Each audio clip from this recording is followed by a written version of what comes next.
यांच्या संयुक्त विद्यमानाने नंदुरबार तालुका विधायक समितीचे महाविद्यालय, विधी महाविद्यालय व संशोधन संस्था नंदुरबार राष्ट्रीय सेवा योजना विशेष हिवाळी शौर्य संस्कार शिबिर या ठिकाणी होत आहे। तर आजचा हा दुसरा दिवस आणि आजच्या दिवसाचे प्रमुख वक्ते हे आपल्याला लाभलेले आहेत। त्यांचं नाव जीडीपी महाविद्यालयाचे प्राध्यापक माननीय श्री डॉक्टर अमोल भुयार सर हे आजच्या दिवशी आपल्याला प्रमुख वक्ते म्हणून लाभलेले आहेत। काही माणसे मोठी असतात कर्तृत्वाने, काही माणसे मोठी असतात नेतृत्वाने। प्रकाशातले हे सदन अशा माणसांच्या तेजाने स्वागत करूया मान्यवरांचे आदर सन्मानाने। तर मी मान्यवरांचे सत्कार करण्यासाठी कल्पना पावरा यांना विनंती करते की त्यांनी माननीय डॉक्टर अमोल भुयार सर यांचे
पहिला मध्यंतरी महाराष्ट्र विद्यार्थी राष्ट्रीय सेवा योजना कक्ष व नंदुरबार तालुक्यातील नंदुरबार तालुका पंचायत समितीचे परिस्थिती पहिला रघुवंशी हिंदी महाविद्यालय नंदुरबार यांच्या संयुक्त विद्यमाने या ट्रायबल अकॅडमीमध्ये आयोजित विशेष हिवाळी शिबिराच्या आजच्या दुसऱ्या दिवसाच्या दुपारच्या सत्रामध्ये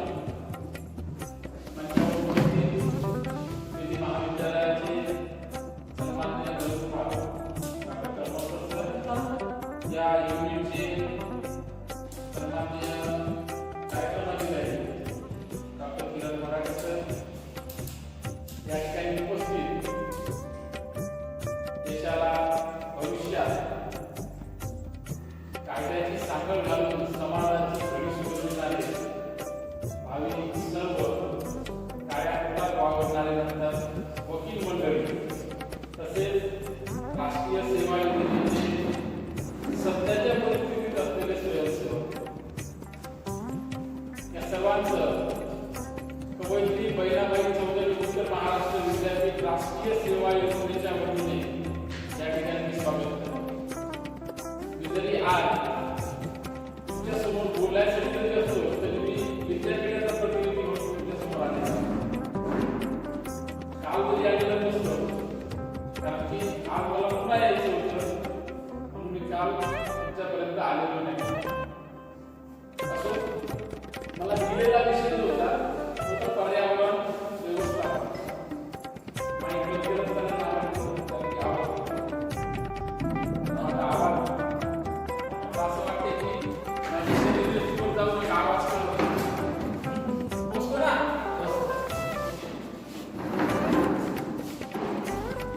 आपण जर बघितलं तर सर्वप्रथम मी तुम्हाला थोडक्यात राष्ट्रीय सेवा योजनेबद्दल बोलण्यानंतर माझ्या विषयाकडे आपण या ठिकाणी एका उद्देशाने जमलो की आपण राष्ट्रीय सेवा योजनेचे स्वयंसेवक आहोत आणि 7 दिवसपर्यंत आपल्याला या ठिकाणी विद्यापीठाने राहण्यासाठी आणि आपला हे जे काही नियोजित कार्यक्रम आहे विशेष हिवाळी शिबिराचा हा चालवण्यासाठी आपल्याला परमिशन दिली आणि आपण या ठिकाणी आलो.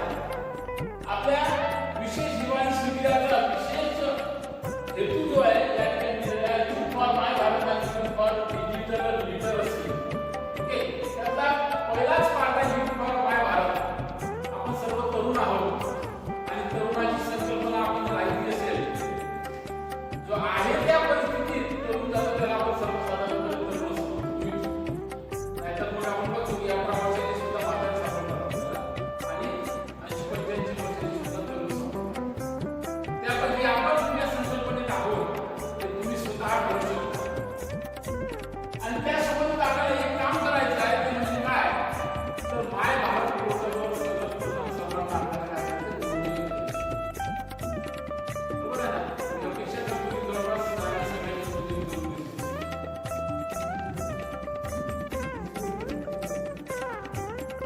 तर याच्या व्यतिरिक्त आपल्याला असं करायचं आहे की तुम्ही एनएससीचे स्वयंसेवक आहात या ठिकाणी बोलवलं आणि महाविद्यालयाला 7चं युनिट आपल्याला मिळालेलं आहे. परंतु महाविद्यालयामध्ये जेवढे काही प्रवेशित तुमचे वकील साहेब भावी या सर्वांची सुद्धा तुम्हाला काय करता माय भारत पोर्टलवर नोंदणी करायची आहे.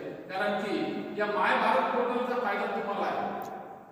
तो फायदा कसा तर आपण बघता की तुम्ही इथून 4 वर्षानंतर डिग्री घेऊन जेव्हा बाहेर पडा तेव्हा तुम्हाला सर्वात मोठा प्रश्न उद्भवतो तो म्हणजे रोजगाराचा. आणि त्यासाठी ही संकल्पना आहे पहिली की माय भारत पोर्टल. कारण की यावर तुमच्या जवळ जे स्किल आहे ते स्किल दाखवायचे आहे. त्या स्किलच्या बेसवर तुम्हाला भविष्यात रोजगार प्राप्त होईल. ही सर्वात मोठी स्कीम सध्या भारत सरकारने राबवलेली आहे आणि म्हणून सर्वांनाच आग्रह आहे की माय भारत पोर्टलवर नोंदणी करणं आवश्यक आहे. आणि दुसरी भविष्यातली गोष्ट अशी की तुम्ही 4 वर्षानंतर 3 वर्षानंतर 2 वर्षानंतर जेव्हा की तुमचा कालावधी शिल्लक असेल शिक्षणाचा तेवढ्या कालावधीनंतर जेव्हा तुम्ही मार्कशीट घेऊन बाहेर पडा त्यासाठी सुद्धा पहिली ही नोंदणी आवश्यक आहे. विदाऊट नोंदणी तुम्ही मार्कशीट सुद्धा जनरेट होणार नाही एवढं लक्षात ठेवा. आणि म्हणून हा प्रचार आपल्याला करायचा आहे. आणि दुसरा आहे युथ फॉर डिजिटल लिटरसी. साहजिकच तुम्ही डिग्रीचे विद्यार्थी असल्यामुळे तुम्हाला याचं ज्ञान आहे.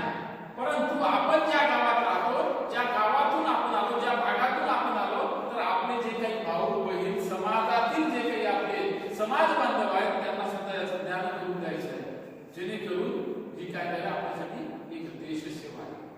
आजचं डिजिटलचं युग आहे आणि या युगामध्ये जर आपण बघितलं तर जवळपास मला तरी असं वाटतं की 50% लोकांच्या खिशात पैसे नसतात तर बरोबर आहे. आणि भविष्यात तर असं होईल मुंबई सारख्या मोठ्या सिटीमध्ये भिकारी सुद्धा क्यूआर कोड घेऊन बसले है ना. ते तुमच्या पैसा नको म्हणतो त्यांना माहिती आहे 1 रुपया देईल क्यूआर कोड कमी स्कॅन करून टाकायला लाच तरी वाटेल 1 रुपयाचे म्हणून तू 10 रुपये देतो.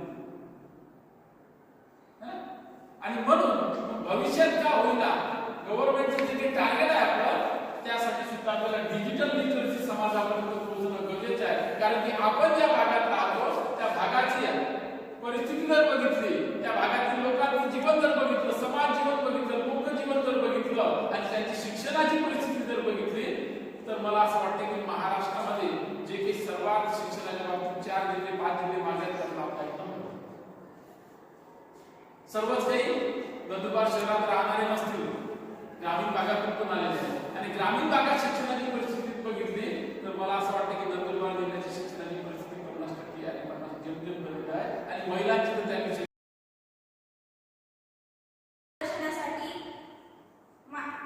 विधी महाविद्यालयाचे ग्रंथपाल श्री करमरकर सर यांना व्यासपीठावर आमंत्रित करते.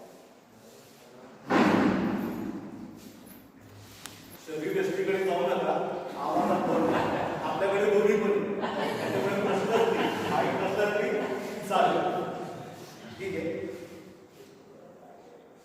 कवयित्री बहिणाबाई गवळी उत्तर महाराष्ट्र विद्यापीठ राष्ट्रीय सेवा योजना जळगाव व नंदुरबार तालुका विधायक समितीचे श्री पटेसिंग भैया रघुवंशी विधी महाविद्यालय कायदेविषयक शिक्षण व संशोधन संस्था नंदुरबार यांच्या संयुक्त विद्यमानाने राष्ट्रीय सेवा योजनेचं विशेष दिवाळी शौर्यशिबिर आयोजित करण्यात आलेलं आहे.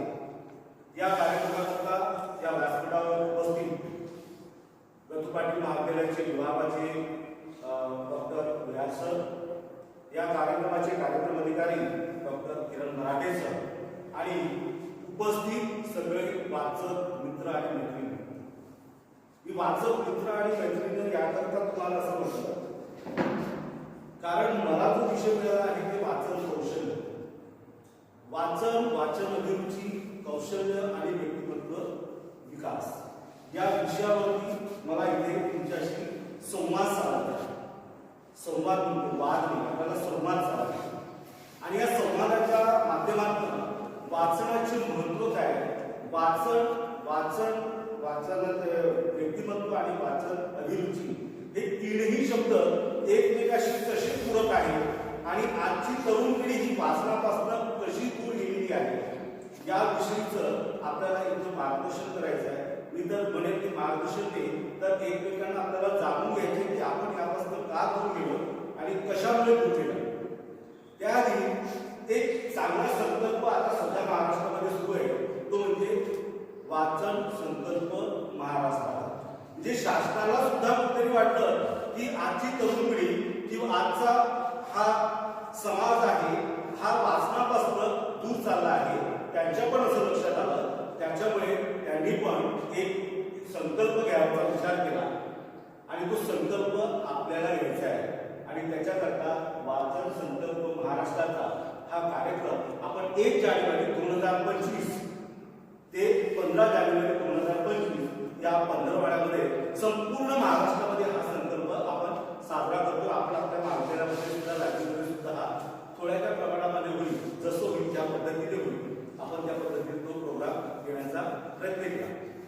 मग या वाचन संकल्प महाराष्ट्राचा जो मूळ उद्देश आहे तो आहे मी पुस्तक वाचणारच. मी म्हणेन तुम्हाला सुद्धा तो संकल्प घ्यायचा आहे. मी पुस्तक मला जोडा. मी पुस्तक वाचणारच. मी रोज पुस्तक वाचणारच. शेवटचा शब्द तुम्ही विसरत आहे. मी रोज पुस्तक वाचणारच. हा संकल्प आपल्याला घ्यायचा आहे. जरी वाचन संकल्प महाराष्ट्राचा असा शासनाने कार्यक्रम जाहीर केला असला तरी तो संकल्प महाराष्ट्राला घ्यायचा नाहीये, तर तो संकल्प आपल्याला घ्यायचा आहे. म्हणून मी तुम्हाला वाचक मित्र मैत्रिणी असं समजतो. पण नेमकं हा वाचन संकल्प महाराष्ट्राचा हा जो 15वाडा आहे जानेवारी महिन्याच्या 1 तारखेपासून 15 तारखेपर्यंत. पण मुळात होतं काय, संकल्प म्हणजे काय, एक प्रकारची शपथ. संकल्प म्हणजे एक प्रकारची शपथ. मला या वर्षापासून एक संकल्प घ्यायचा आहे. मी रोज सकाळी 3 वाजेला उठेन, 4 वाजेला उठेन. मी रोज पाणी करणार. मी जे काही तुमचे संकल्प असतील, दरवर्षी प्रत्येक व्यक्ती हा नवीन वर्षामध्ये संकल्प घेत असतो. परंतु हा संकल्प घेतल्यानंतर होतं काय की पुढचे 4-5 दिवस हा संकल्प टिकून राहतो. 6व्या दिवसापासून संकल्प मिटतो. मी जर त्या कमिटीवरती असतो किंवा मला विचारलं असतं परत आपण राहू शकत नाही शासनाच्या, पण मला एक वैयक्तिक विचारलं असतं, तुम्ही माझं वैयक्तिक मत असं सांगितलं असतं की साहेब असं करा, हा संकल्प 1 तारखेपासून नाही तर 6 तारखेपासून सुरुवात करा, जेणेकरून हा संकल्प फुटणार नाही. 6 ते 20 पर्यंत करा, कारण 1 तारखेपासून घेतलेला संकल्प 5 तारखेपर्यंत आपण विसरून जातो आणि परत आपण ऍज इट इज त्याच कामाला लागतो. तुम्ही दिलेल्या वक्तव्याच्या आमच्या मनावर एक नवीन उत्साह निर्माण करून दिला.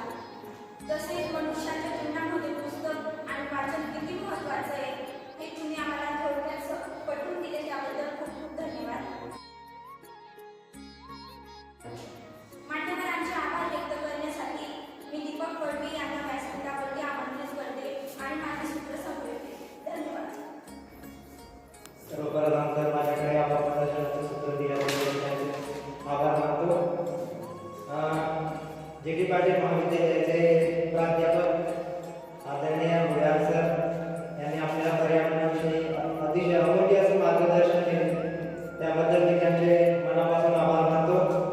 तसेच विधी महाविद्यालयाचे ग्रंथपाल करमरकर सर यांनी वाचन कौशल्य याबद्दल अमूल्य असे मार्गदर्शन केले, त्याबद्दल